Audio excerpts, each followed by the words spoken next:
Yeah, Sifu, we here Indonesian friends, we get a lot of benefit. We understand more about how the mind functions. Um, Sifu, but I have a question, yeah. Can I have the question? Mhm.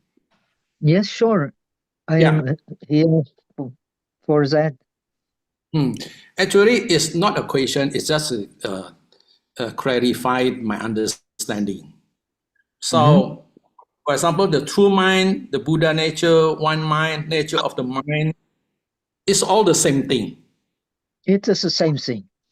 Same thing. Also, Suchness, suchness, emptiness. suchness It's is also all. the same thing.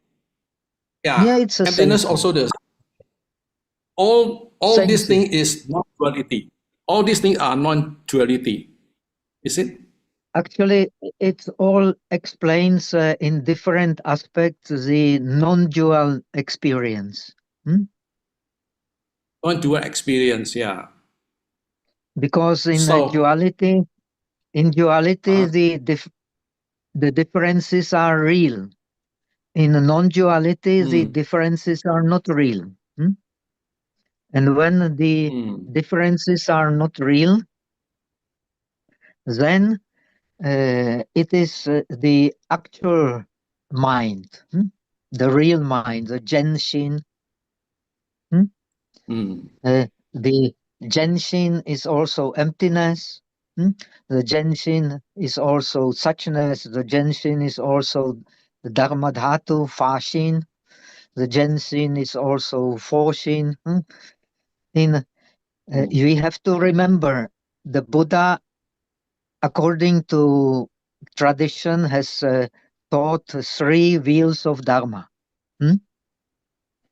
Yeah. This uh, the Foshin and Rulai Zhang, they are the in this tradition they are the ultimate teaching. First, the Buddha has taught the Four Noble Truths, dependent origination, the middle path. Hmm? Then he taught that the middle path is beyond existence and non-existence. This is the Madhyamika, Jungquan. Hmm? That, and ultimately, he taught this purity of the mind. And this is the ultimate teaching of the Buddha. The essence of the mind is purity. And this essence of the mind exists in all beings. There is no differentiation as to the essence of the mind. But because we don't understand this essence of the mind, therefore, uh, we are subjected to ignorance. And ignorance means, as we have learned in many previous lessons, ignorance means that we identify with the impermanent mind. Hmm? The and we search for truth in the impermanent mind. But the impermanent mind is always a dualistic mind. We have to have some image in the mind, we have to have some object in the mind, we have to have some memory in the mind, we have to have uh, some sign in the mind, some object in the mind. All comes under the Chinese name xiang. Then when we hold it, qi xiang, then the mind, which is not impermanent by its essence, becomes impermanent in its essence because we hold to an object. So when we hold to an object, mind becomes impermanent, but yet, uh, according to this tradition, it can never lose its true nature, which is not impermanent. And the best way to understand the how to get liberation is to understand this alaya consciousness. Alaya consciousness in this tradition is a royal path to enlightenment. Because in alaya consciousness, we have also the true mind, we have the general aspect, the suchness aspect, which can never lose its true characteristics, this Foshin, Fashin, and we have the Shen Mie Xiang, the impermanent aspect. According to Buddhism, in order to understand nirvana, in order to realize nirvana, we have to understand the impermanence. This is the Buddhist teaching. You cannot understand the ultimate reality without penetrating impermanence. Impermanence is everything in the world. Nothing in the world that can be impermanent. Even our concepts, they also impermanent. We all know how, especially us older generation, we all know how the concepts are changing, and we think in a different way as the concepts are changing. So nothing is permanent. Even the concepts are not permanent, and whatever exists in the world in terms of duality must be impermanent. There is no such thing in the world which we can perceive, understand without understanding impermanence. Now, we can understand this, but we have to be a spiritual person to understand that this state of impermanence is not real. When we understand that the state of impermanence is not real, then we are open for some different perspective. So this different perspective cannot be grasped. This was explained in the beginning of our scripture. First, the author explained the suchness mind. The suchness mind cannot be grasped, cannot be conceptualized, cannot be understood by senses, because the senses, they always oppose to the objects. Senses have no function without the objects, and without the mind, which is connected to the senses. Senses have no function without the mind, and the mind has no function without an object. Yet, this is the mystery of existence. Yet, when we don't put any object in the mind is still there, nevertheless. So, in this tradition, as we have learned in the previous lectures, especially the previous 2 or 3, the technique of getting clarity in the mind is to become familiar with non-thinking. This is, in the beginning, it is a not usual thing, because we all want to get clarity by thinking. And because we rely on thinking, actually, we don't distinguish what is the base for this tradition. The third wheel of Dharma, which is the Yogacara, the Chittamatrata, the mind only. Nothing exists apart from the mind. When nothing exists apart from the mind, so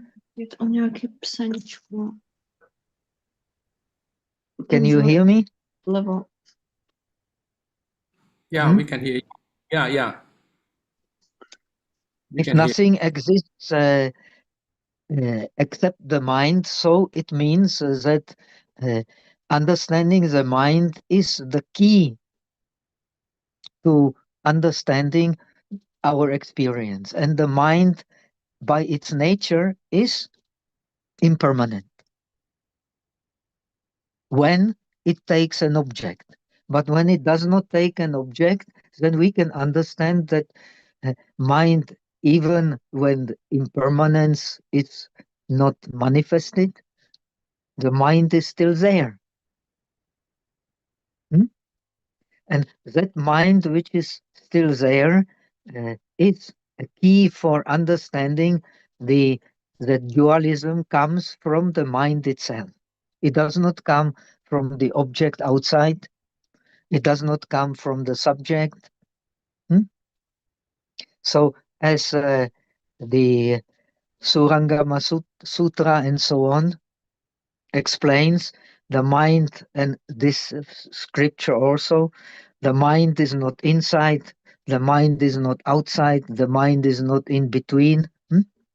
When we try to catch the mind from which we derive our experience, when we want to catch the beginning of the mind from which we derive our experience, we cannot catch it.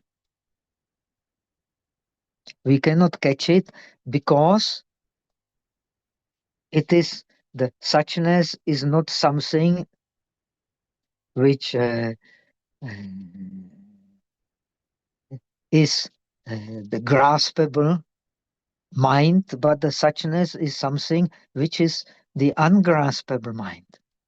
And from the ungraspable mind appears the reality which we can grasp. But we grasp this reality based on our concepts. This is very important. Teaching of the Yogacara. And these concepts, they don't have any real characteristics in reality. They are based on syllables, on names, on sentences. They are based on Ming, Chi, Wen. Ming, Chi, Wen, they don't have any reality whatsoever. And this reality, nevertheless, is whenever we grasp something, we already grasp it on the base of some concept that we have of that thing. A table, car, house. Now, the original Abhidharma means explanation of the Dharma, explanation of the Buddha's teachings. Dharma means Buddha's teachings.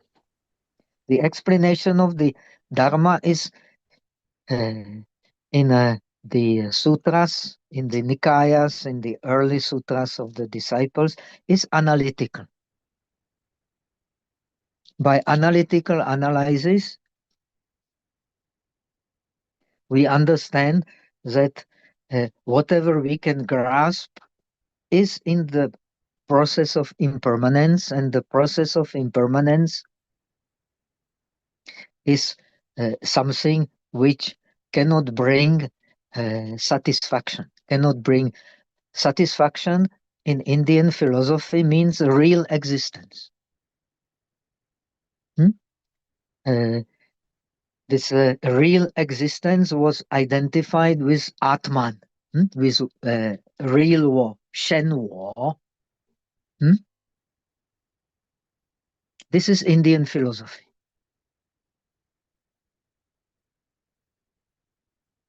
Now, the Buddha has understood that this Shen war, if it becomes an object of grasping, and we know that the greatest mess in the world was very often created by different religious concepts which fight against each other, right? So for this reason, the Buddha has taught that in order to understand the real self, the real existence, the only way to understand it is impermanence. And whatever exists in impermanence does not exist, is opposed to real existence, that is eternity, or the non-existence, which is nihilism, Tuan or Changtian.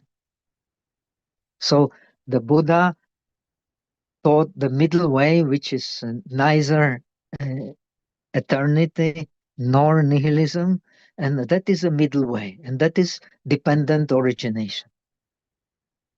Now, our understanding of dependent origination, according to Madhyamika, is understanding that whatever arises in dependent origination does not really arise. This is Madhyamika, Jungkwan. Because whatever arises can only arise with the cause, or that and whatever arises with the cause and conditions, it cannot be permanent, it cannot be annihilated in the sense that it does not arise, that it does not exist, it cannot exist, it also can not exist, it can neither exist nor not exist, it can both exist. All these alternatives for whatever arises by causes and conditions do not fit, because they represent something which is there without causes and conditions, and nothing can arise without causes and conditions. And what arises due to causes and conditions, as far as the Madhyamika, based on the Great Wisdom Sutras, it does not really arise. Now comes this tradition, the Yogacara tradition. It means if nothing really arises, it can be mistaken for nihilism. If nothing really arises, then one can understand that nirvana also does not really arise,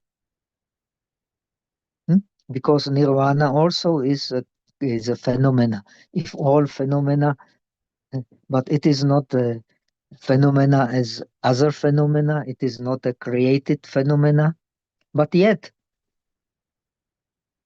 if nothing really arises, so there may be doubt that nirvana also is something which we will learn in today's lecture, misunderstanding of emptiness.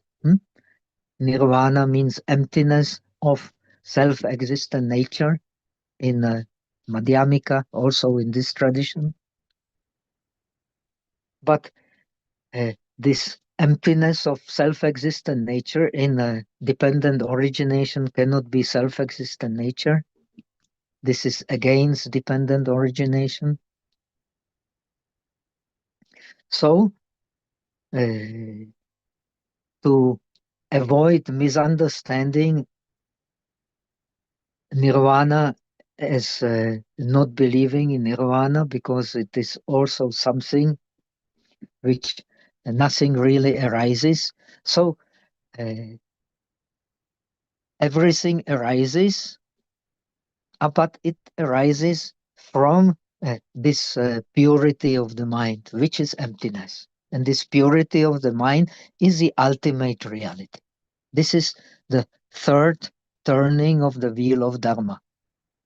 And we understand this ultimate reality based on concepts, because we have concepts of ultimate reality. So we believe that the names, sentences, and so on by which we refer to things, they have some characteristics, and so the ultimate reality also has is connected with characteristics. The dependent origination is connected with has to be defined in some way. So if dependent origination has to be defined in some way, then how can it be defined? It can only, in Madhyamika, it can be defined by this absence of anything that can be held, that is a middle way. Here, it is defined by the original purity, which is the true nature of the mind. And this true nature of the mind is the complete whole, and it also contains all characteristics, because the essence and characteristics in the true nature of the mind, they are one. And true understanding of the dependent origination is to understand that anything that appears in the true mind cannot have any true characteristics, cannot have any true arising, and that the true reality also is same characterized by the same not true arising, not true characteristics, and that is the true dependent origination. When we take away our imagination of how the things are, then we can penetrate the true dependent origination. And the true dependent origination is on the base of this original purity. But its original purity also can only be understood by in reference to something which is impure. And that something which is impure, that is the impermanent state of mind. This is the teaching of this scripture. The impermanent state of mind is the state of impurity. And we can only understand that this impermanent mind is a state of impurity by meditating on the Wu Nian, on not thinking.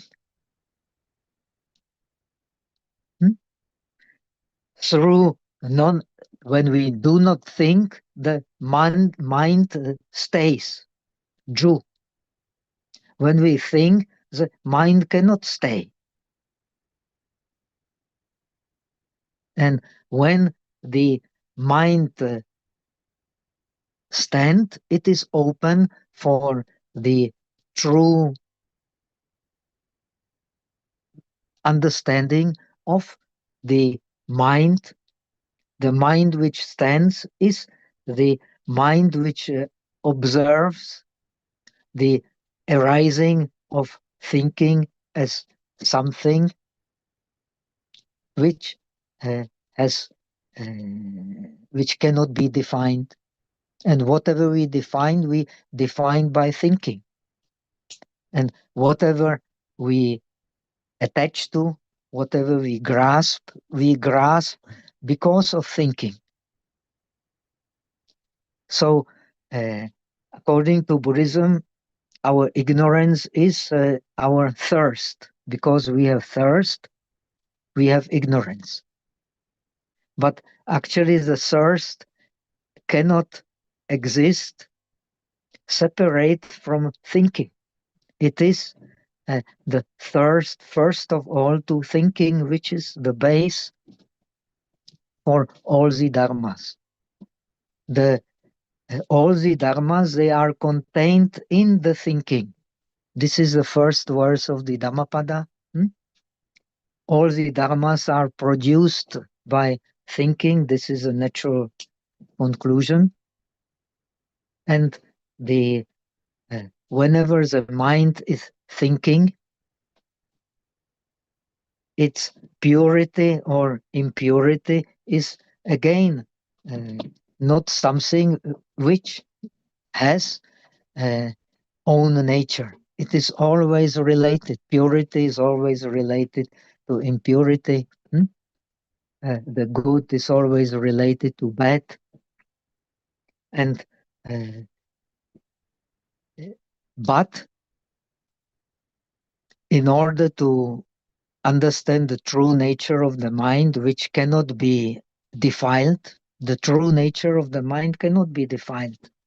So we have to understand that this true nature of the mind only belongs to something which cannot be grasped, and that something which cannot be grasped is our innate nature, which is not different from the nature of the Buddha, Foshin, and which is not different from the Fashin, from the true nature of all the phenomena. So this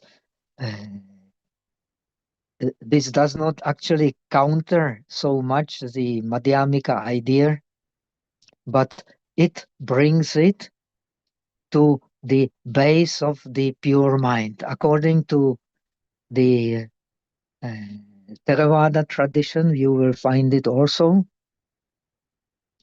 When the Buddha got enlightened, so he observed us beings attached to the world as the lotuses sunk in mud. We are sunk in mud of the existence because, as the Buddha explained in the first discourse, because we are grasping. And we are grasping to what?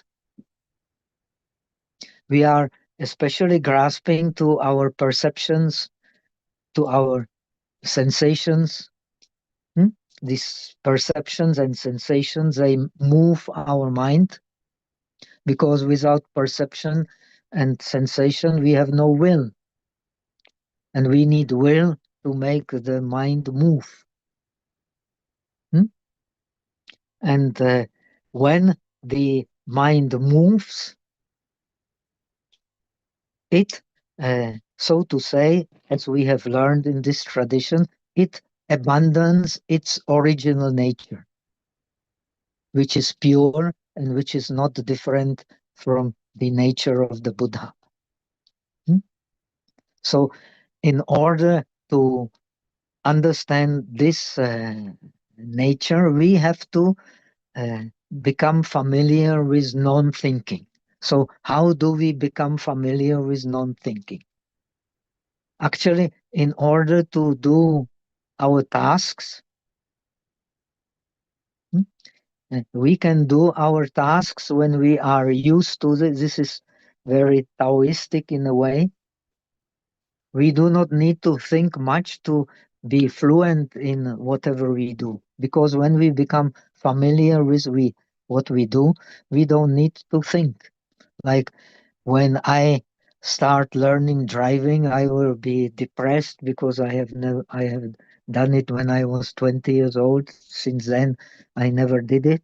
So I will be very tense. But if someone like one who is present here is very familiar with driving, he does not need to think about driving at all, and he reacts spontaneously.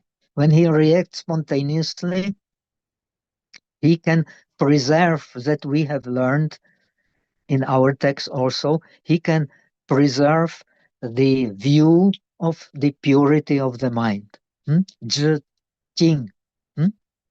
You remember these two faculties or uh,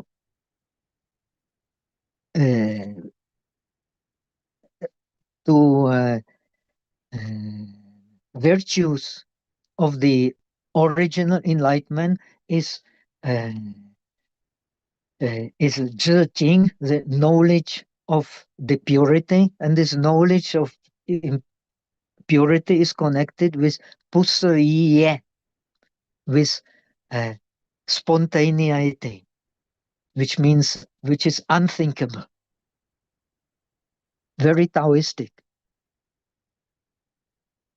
Hmm? The spontaneity of the mind is connected with the knowledge of the, in this tradition, of the pure nature of the mind, which is the original enlightenment, Panjue. Because we see this Panjue, we can engage in Shijie, which means process of enlightenment, which is coming back to the origin of thinking. Origin of thinking is a pure mind. This is a meditation. Origin of thinking is a pure mind. Now, in Chinese tradition, we come to this origin of thinking. This is our text, is very genuine in that. We come by gradual way and by sudden way. Sudden way means that even with our defilements with which we are very familiar, we have all kinds of uh, tendencies to grasping, to anger, and to wrong view, and to pride. These are tendencies which appear in the process of thinking. If there is no thinking, these tendencies do not appear. So, at the moment we understand that these tendencies to defilements do not appear unless the thinking is there, it is also a kind of enlightenment, kaiwu, satori. But this enlightenment will have no duration. It will have no duration. But the true enlightenment that is in all Buddhist traditions, no matter whether we believe in dualistic approach like the disciples, or we believe in like a bodhisattvas in the non-dualistic approach, a true enlightenment is something which does not change.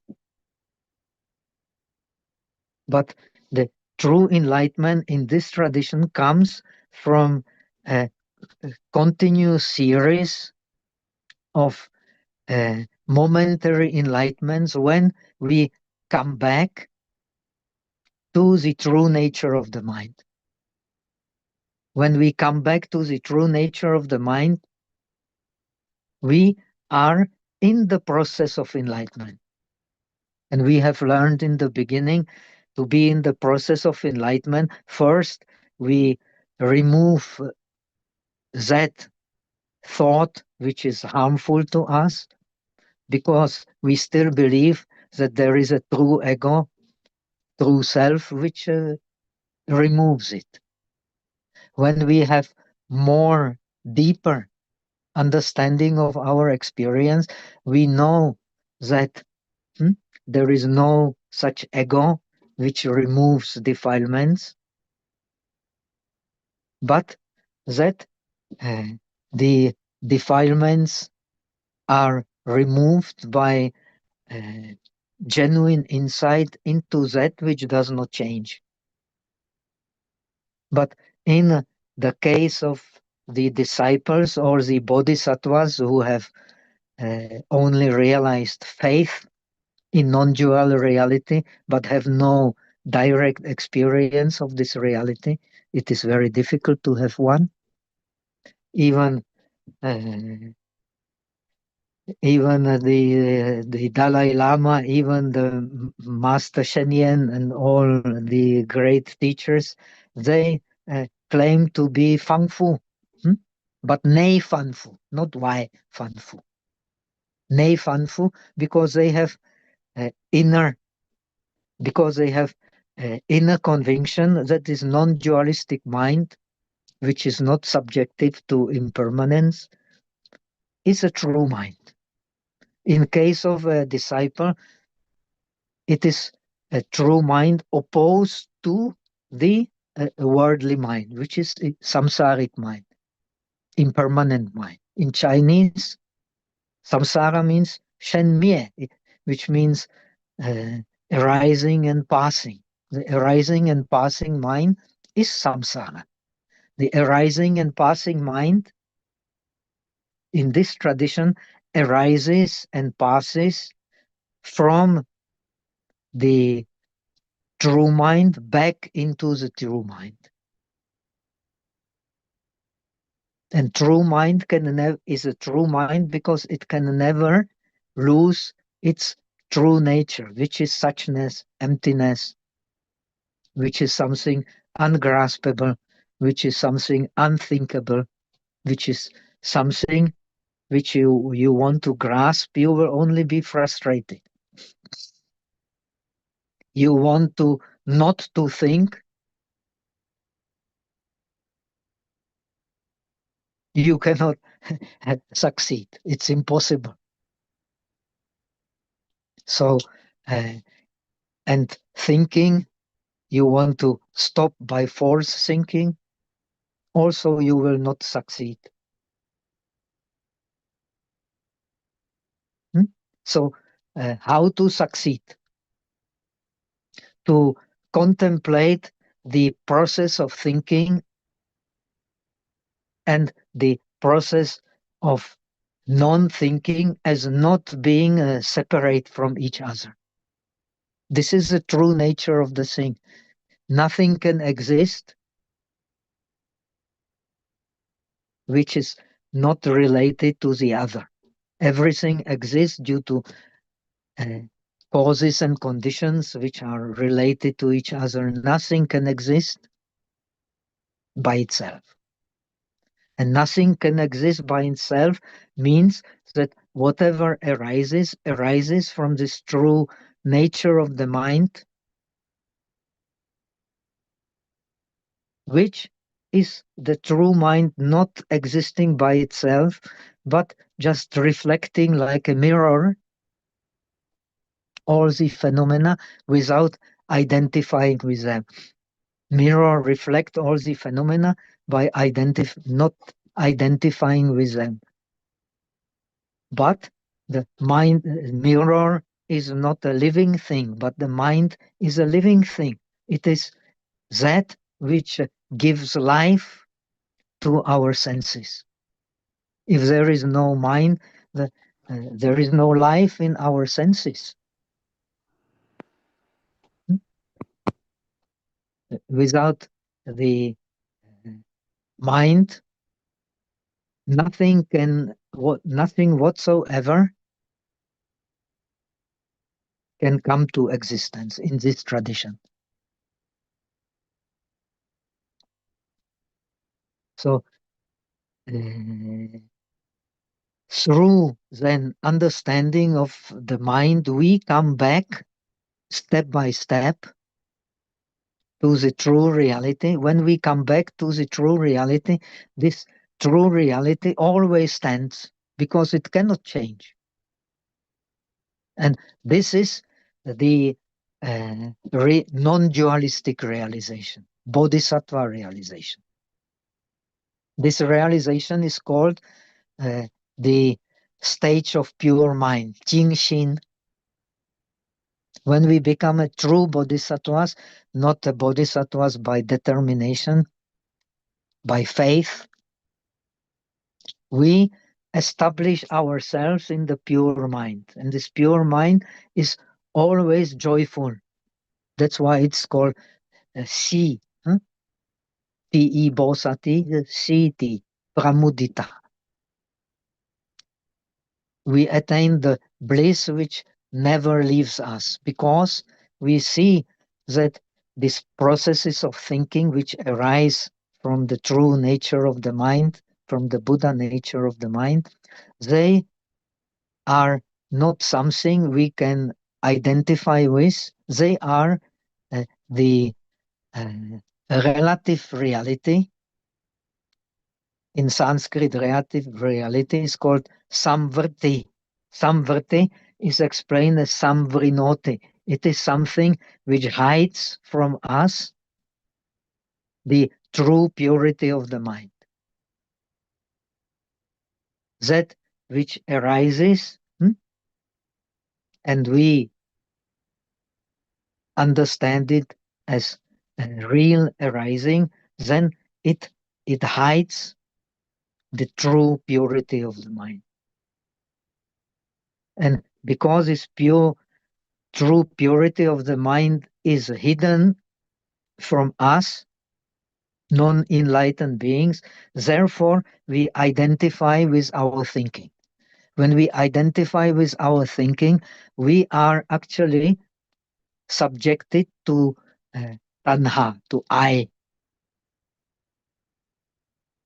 Because the I, the object of the I, object of the tanha, the object of the attachment is the mind, because without the mind, no experience arises whatsoever. And we go away from non-duality. We have learned these three subtle aspects of the moving mind, which is karmic mind, and the sixth gross aspect. Remember San Shi and Liu Zu. Three subtle aspects of the mind which still remain in the true nature of the mind, which is non-dualistic, which is alaya, which is base of the mind. Base of the mind is not dualistic because it has not yet cannot be distinguished in terms of inside and outside. When we are in mind, the distinction from inside outside does not fit. So the job of a meditator is to be inside the mind and to see that the processes of thinking which imply duality arise from the mind itself, which is not dual. That mind which is not dual is alaya, in which the essence of which is suchness, which is true mind, and the Wang Xin, huh? You have Zhen Xin and Wang Xin. Wang Xin is illusionary mind. Illusionary mind is that mind which moves. And that mind which moves, it exists, no doubt. But it exists only in the conventional reality. In the highest reality, it does not exist because its highest reality has no beginning. What has no beginning has no end. So coming to we have learned the process of realization is coming to the beginning. Coming to the beginning is coming to the no end. And the being in that which has no beginning and no end is the realization of the bodhisattva. That is a true state. Everything else cannot be true. So it does not deny the existence of conventional reality in which, of course, good exists, bad exists, the permanent exists, impermanent exists, and so on and so on. All differences exist, but in terms of conventional reality. And to be in the beginning means to see this conventional reality as being a dream, as being a second moon, as being an echo, as being many, many examples in the literature of true wisdom, as being the castle in the air, and so on and so on and so on, as being the reflection of the moon in the pond, simply as an illusion. And we take this illusion as a true because we identify with the objects of thinking, with the objects of thinking means objects of the continuity of thinking. And the continuity of thinking, that is what we are. And from this continuity of thinking, we cling to our mind, and clinging to our mind means clinging. And due to clinging to our mind, we have learned we cling to our concepts, which are very different for every individual, not to speak about different states of existence, the animals, gods, the denizens of hell, they have very different concepts from ours. We have similar concepts, but yet we have all different continuity of mind, which makes us attached and angry at very different objects according to our previous existence.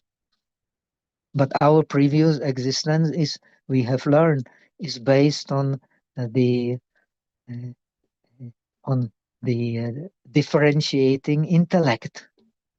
Differentiating intellect is brings the continuity into the mind, and due to this continuity into the mind, we cling to our individual mind. But the nature of the mind, true nature of the mind, is not individual. And that mind which has no individual nature whatsoever, that is called the true mind.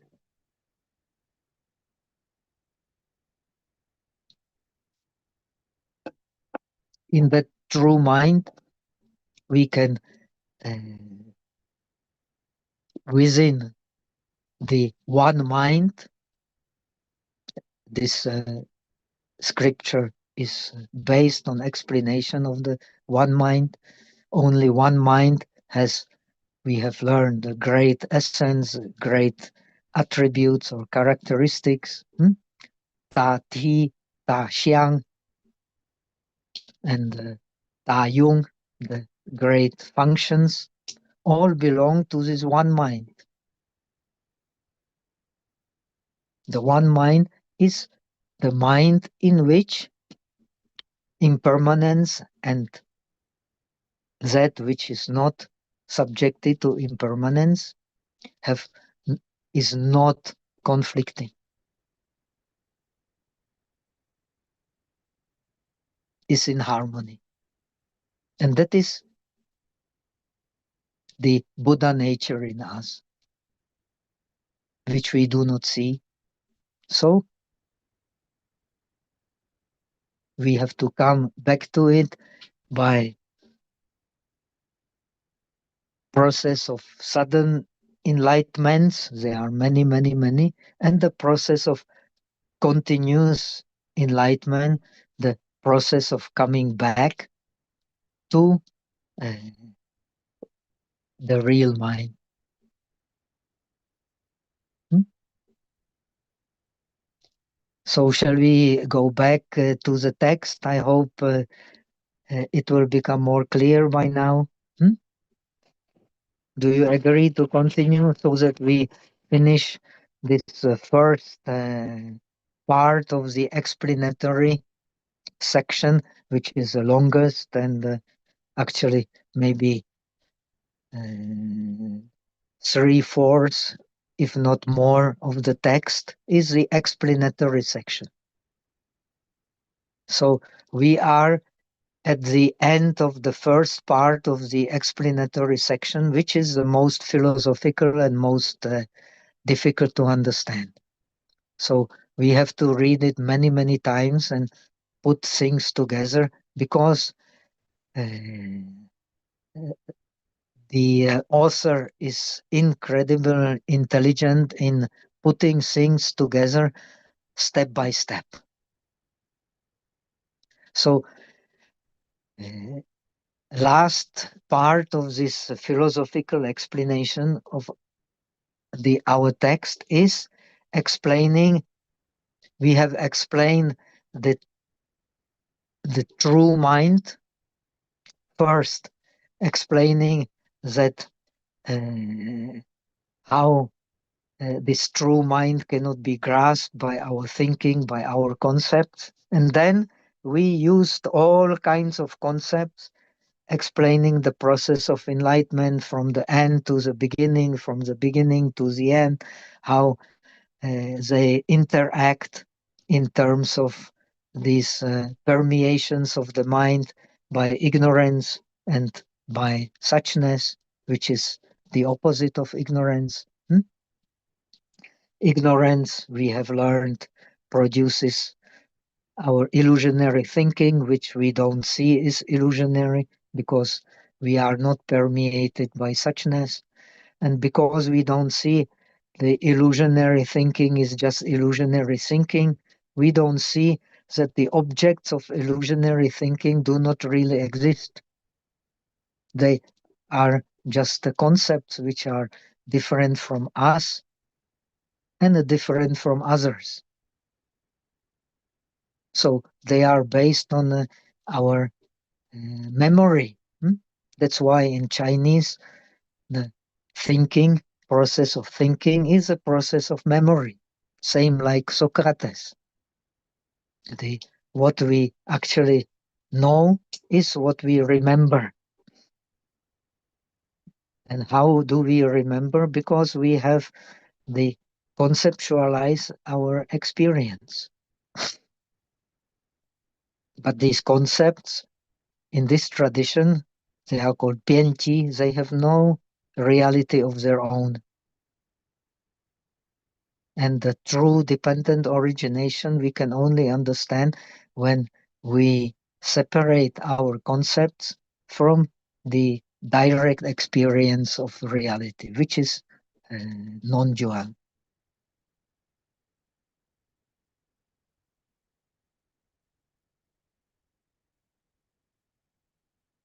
So,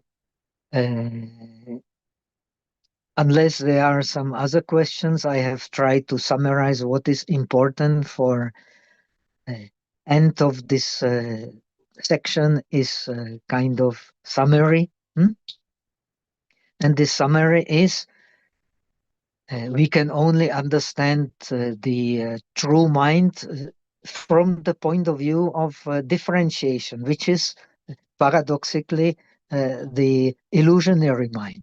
The mind which holds to differentiation is illusionary mind. But this is the only way how to understand the true mind.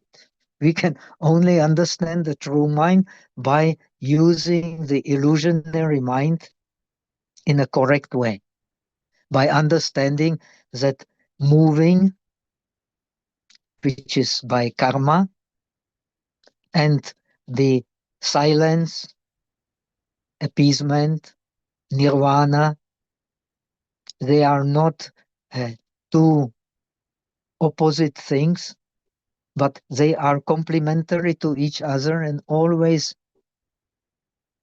exist in the true mind, in one mind, without any contradictions. And this one mind, this is called the Buddha nature. This is called the Buddha mind.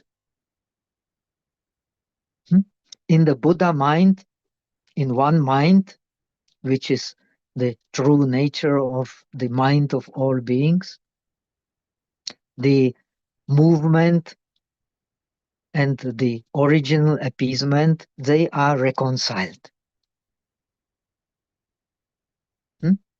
And according to the tradition, like some Mahayana sutras explaining this Buddha nature, explain that this Buddha nature actually is transmigrating, is in samsara, in the all 6 states of existence. Even in the hell, the beings do not, cannot leave the Buddha nature.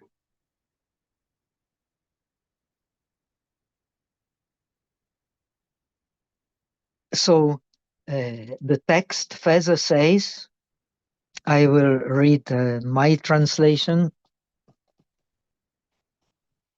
Furthermore, let us reveal how to enter from the method, pariyaya, the man.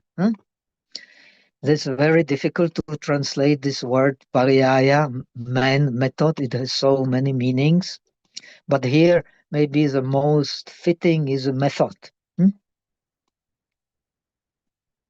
So let us reveal how to enter from the method of investigation based on impermanence, which belongs to the samsaric mind, which belongs to our experience as soon as we hold to any object, we grasp any object in the mind, because whenever we grasp any object in the mind, then we,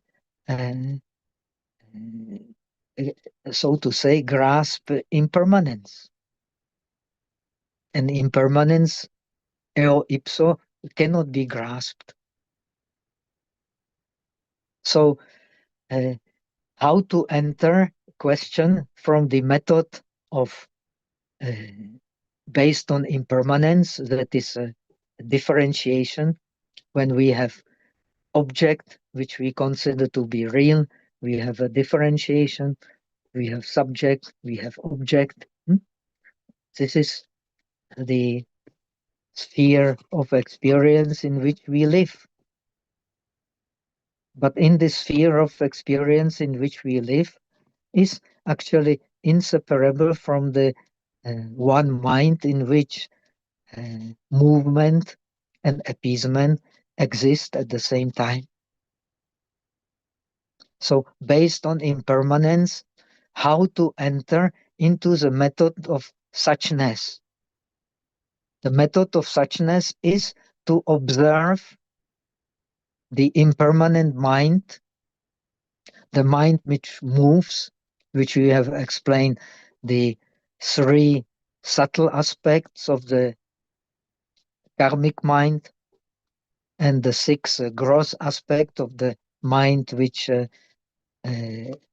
as objects, as something differentiated from outside inside.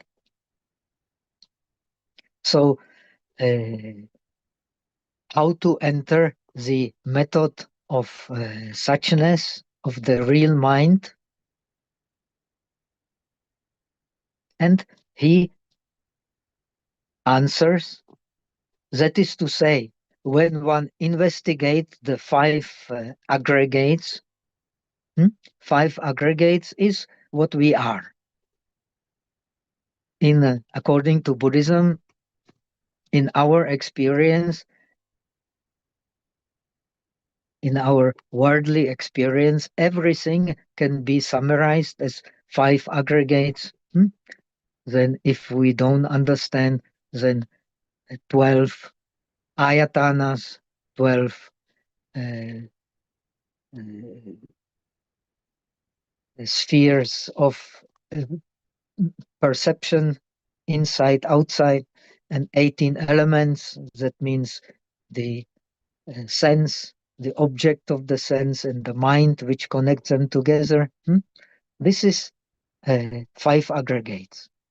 All this is called in the Abhidharma, in the teaching of the disciples, it's called the objects of the wisdom.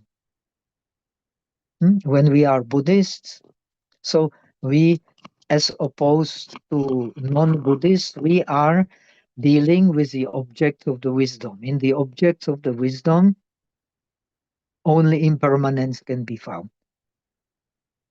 When the mind, nama rupa,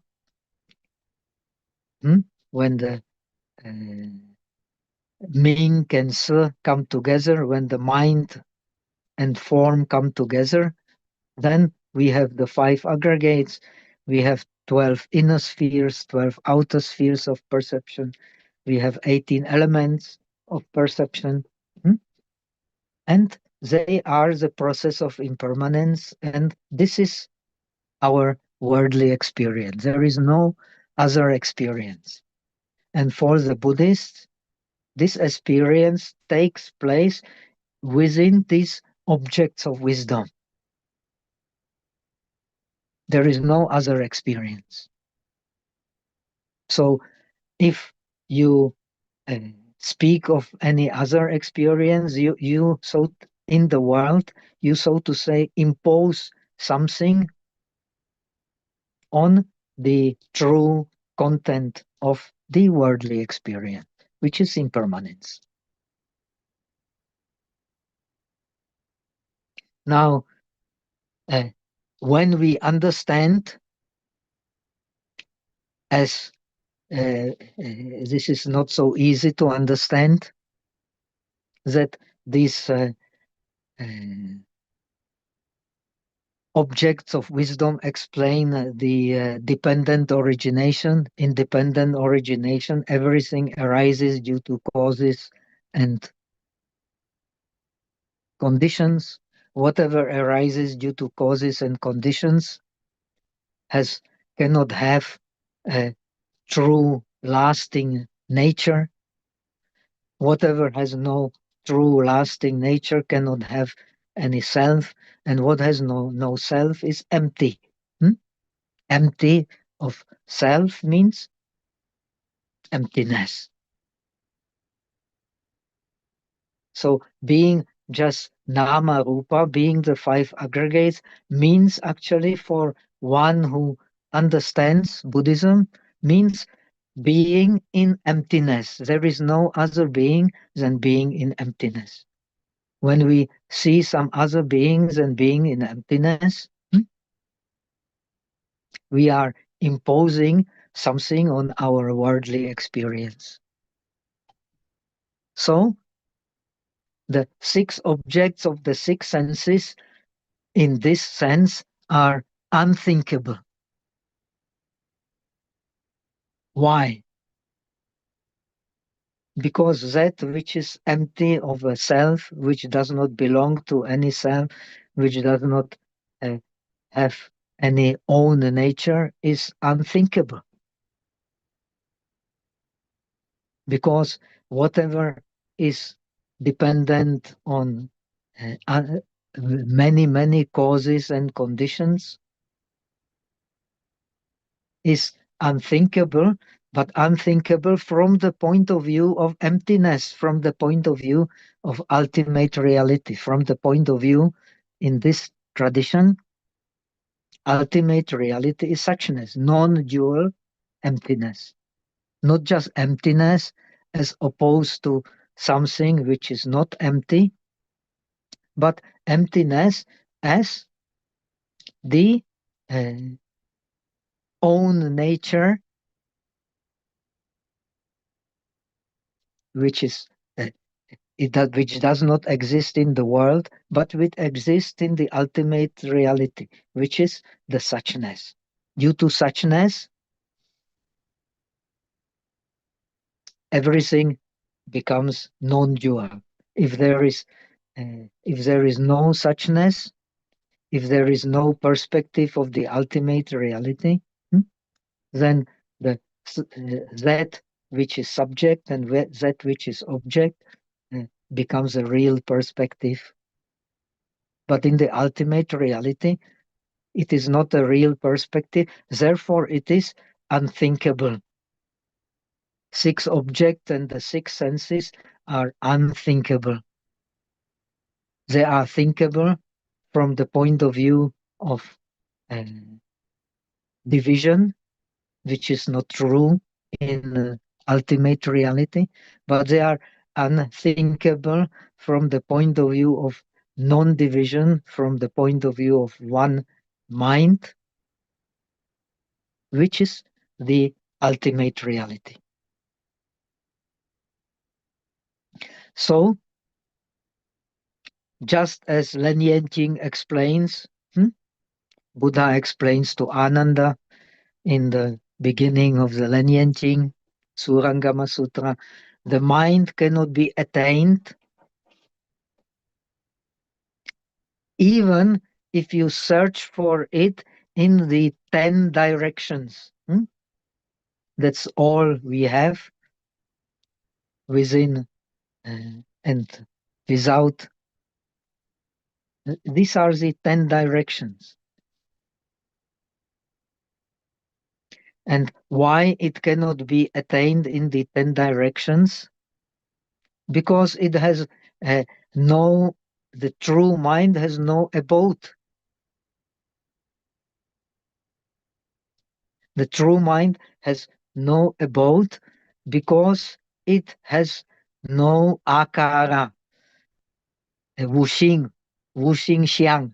It has no real shape, real form. It is not from the point of view of a reality that which is the ultimate reality. It cannot find any shape, any form in any direction. When we give it some definite form, some definite shape, something which we can grasp, very important,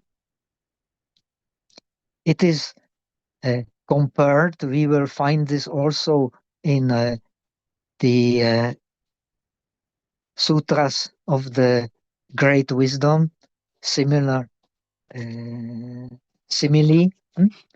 If we give some definite shape to our mind and to our thinking, it is we become like a person, it says, who has lost his direction. And when one loses one's direction, he believes the East to be West and the West to be East. Very wonderful comparison. But in fact, the East never becomes West and West never becomes East. So similarly, the true mind can never becomes illusionary mind. Genshin can never becomes Wangshin, and Wangshin can never become the Genshin. Only when we go astray from the true mind, which cannot be grasped because it is ungraspable, because it has no name, it has no form, it has no object which can be held.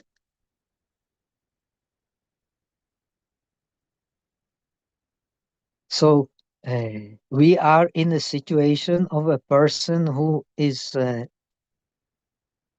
has gone astray, even though the directions have never moved. The East has never become West, the West has never become East. The same is about the sentient beings, Zhongsheng.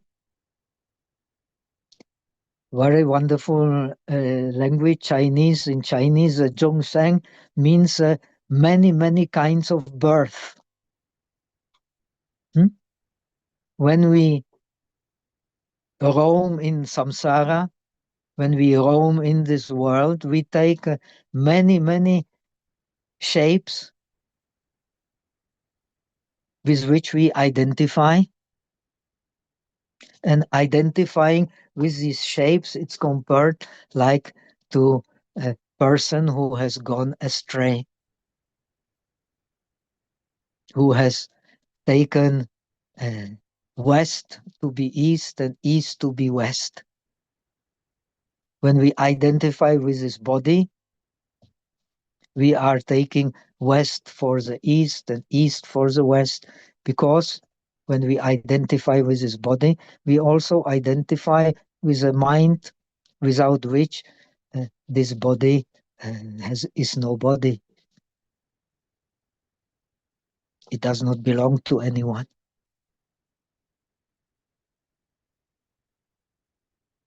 So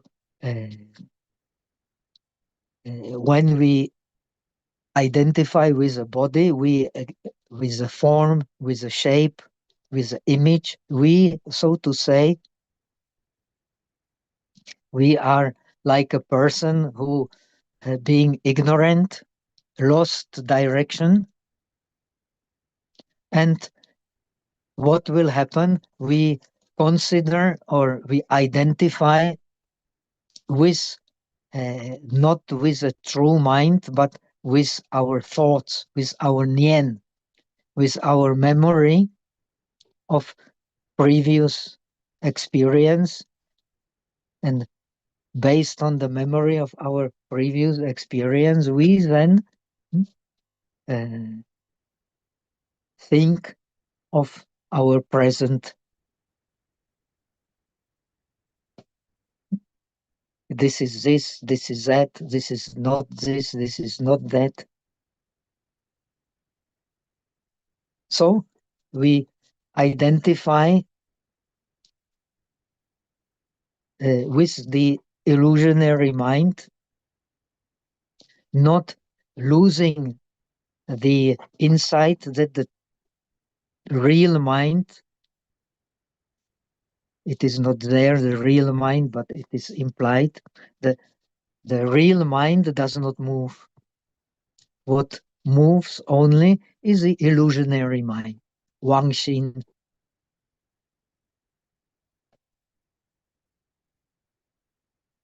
If we deluded beings are able to investigate,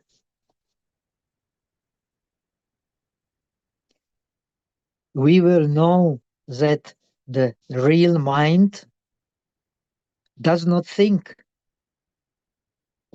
That which thinks is an illusionary mind.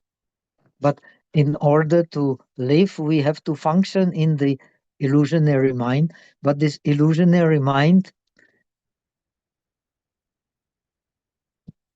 when it becomes real, we lose the insight into the real mind, which does not move and which does not think and does not need to think. So, how to go back to the true mind?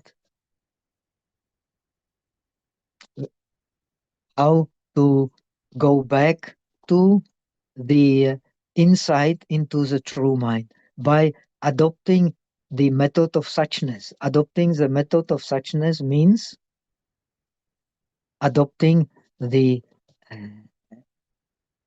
mind which does not move as being the um, true content, true background to our experience. We have learned that all phenomena arise in this tradition from suchness.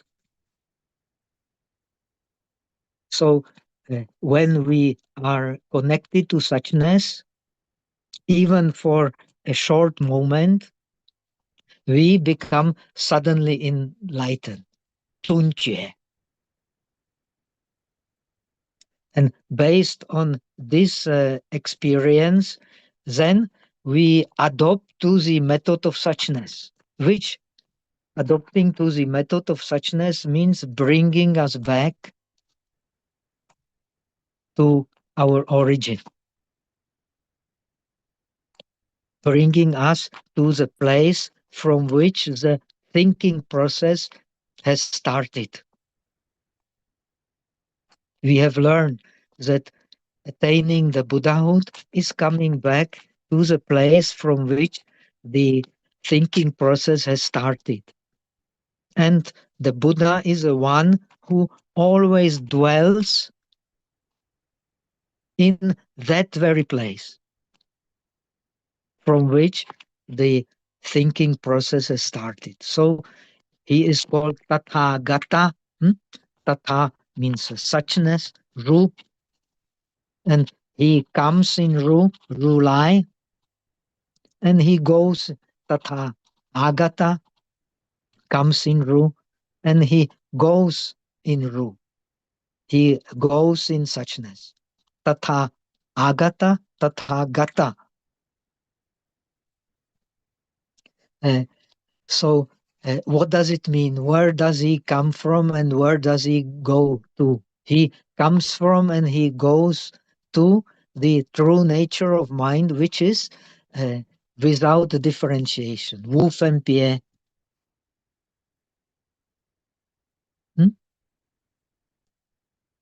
No differentiation exists in differentiation.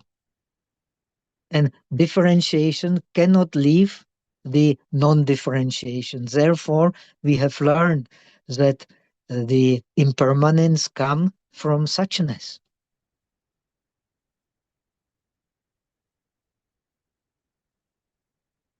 Because we are ignorant of one mind in which both suchness and illusion coexist, so we identify with karma consciousness.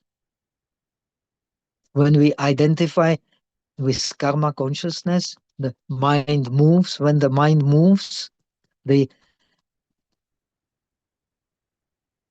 subject and object do not appear from outside. They appear from the mind itself. They are called the Tianfen and Xiangfen. They are called the subjective aspect, the seer, and the objective aspect, the seen. Whenever mind moves, there is a seer and the seen. There is a subject and the object. And this subject and the object, that is we, beings, five aggregates. So, logically, in this tradition, all beings, Zhongshan, they are based on one thought. And one thought comes from non-thought. Dwelling in one thought is the Ising Sanmei, the samsara of one formation in which the uh, wise man, realized man, dwells. This is the state of the realized bodhisattva.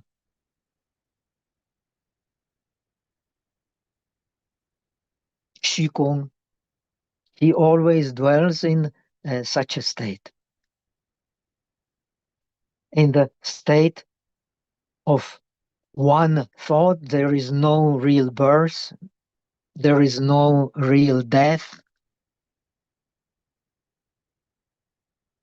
because the arising and the cessation is illusionary.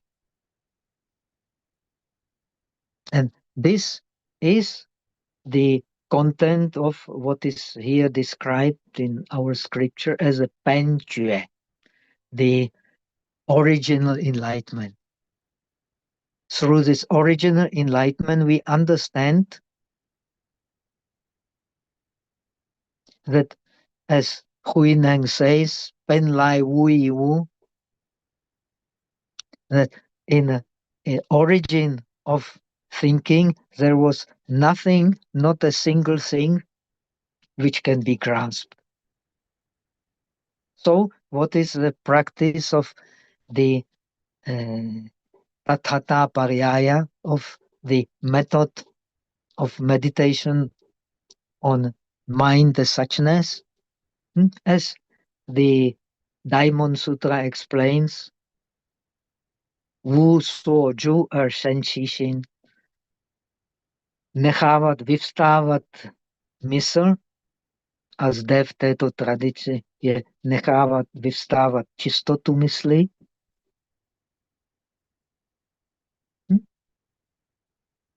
aniž by jsme nechali mysl ulpívat na jakémkoliv předmětu myšlení. No a to je stav probuzeného bodhisattvy. Sorry. I have looked at the people here and I started talking Czech. So this state of the realized bodhisattva is adopting this tathata pariyaya, the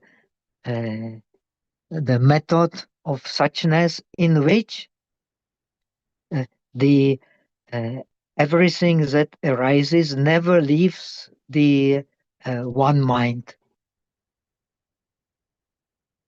in which both the true mind, which does not change, and the mind, which always change as soon as it connects to the object, they exist together. And they exist together in each and every moment of thinking. Mei yi nian. Nian nian, every moment, true mind and the illusionary mind exist together. In the great Pragya Paramita Sutra, in Taja Tulun is also explained. There is a comparison to the Tathata Pariyaya, Genru men, is like shooting arrow from a bow. This bow is compared to the great wisdom. And the arrow is compared to the process of thinking. And the true practitioner of the enlightened wisdom is the one who shoots the arrows from the bow of great wisdom and does not let them to fall on the ground. Very wonderful comparison. How does he not let them fall on the ground? Because he does not allow to, in each and every moment of the thought, he does not allow the identification with the thought to arise. So he does not let the arrow, does not let the impermanent mind fall on the ground and become something real.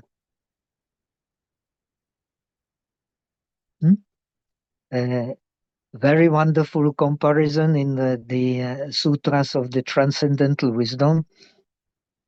Our situation of non-enlightened beings is like seeing the mist in the mountains. Here we have a very good chance in my place to have the experience of seeing mist in the mountains, especially in the valleys. Almost every morning we have the mist rising from the valleys. Now, ignorant persons as we are, we then take this mist to be something real, something really there, something we can grasp, something we can hold, something which has true existence. But when we descend to the mist, then we will find that in that mist there is absolutely nothing that can be held, that can be grasped. And that mind, which goes inside the mist and finds out that there is nothing to be grasped, that is this great wisdom mind. And this great wisdom mind, we have learned, can illumine all the phenomena. Because all the phenomena, they only reflect in this wisdom mind, in this mirror mind. So when, according to this tradition, when we realize the true nature of alaya, the true nature of the mind which dwells in this world, then we attain the wisdom of the great mirror. When we attain the wisdom of the great mirror, then our individual mind can distinguish sameness. Our individual mind is called here in this tradition manas. It is a continuity of mind. The continuity only belongs to the impermanent mind. It does not belong to the true mind. And we identify with the impermanent mind. So we are subjected to grasping, and the grasping is to our concepts, names.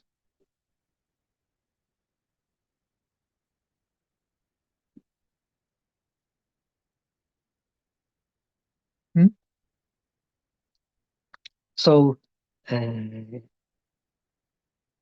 ultimately,